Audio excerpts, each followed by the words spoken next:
Ottupara bus stand കെട്ടിടത്തിന്റെ ജീർണാവസ്ഥ യാത്രക്കാർക്ക് വലിയ ഭീഷണി ഉയർത്തുകയാണ്.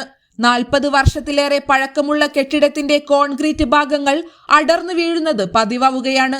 കഴിഞ്ഞ ദിവസം രാത്രിയിൽ കെട്ടിടത്തിന്റെ 1-ാം നിലയിലേക്ക് കയറുന്ന കോണിപ്പടിയുടെ കോൺക്രീറ്റ് വലിയ രീതിയിൽ അടർന്നു വീണു. പകൽ സമയത്ത് ആൾക്കാർ സ്ഥിരമായി ഉണ്ടാകാറുള്ള സ്ഥലമാണിത്. എന്നാൽ കോൺക്രീറ്റ് അടർന്നു വീണ സമയത്ത് ഭാഗ്യത്തിന് താഴെ ആളില്ലാതിരുന്നതിനാൽ വലിയ അപകടം ഒഴിവായി.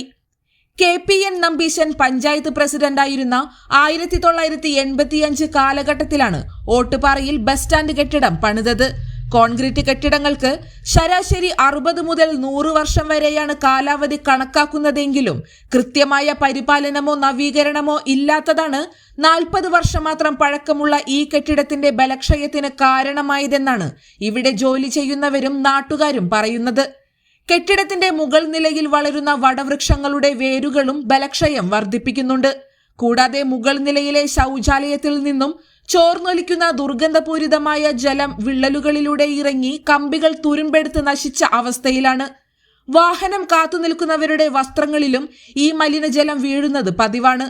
ഇത്തരം പ്രശ്നങ്ങൾ പലതവണ നഗരസഭയുടെ ശ്രദ്ധയിൽപ്പെടുത്തിയിട്ടും യാതൊരു ഫലവും ഉണ്ടാകുന്നില്ലെന്ന് നാട്ടുകാർ ആരോപിക്കുന്നു. കെട്ടിടത്തിന് ഫിറ്റ്നസ് നൽകാൻ സാധിക്കുമോ എന്നറിയണമെങ്കിൽ വിദഗ്ധ സംഘത്തിന്റെ പരിശോധന ആവശ്യമാണെന്നും പൊതുജനം ആവശ്യപ്പെടുന്നു. നിലവിലെ കെട്ടിടം പൊളിച്ച് അത്യാധുനിക രീതിയിൽ പുതിയ കെട്ടിട സമുച്ചയം നിർമ്മിക്കണമെന്ന ആവശ്യവും ശക്തമാണ്.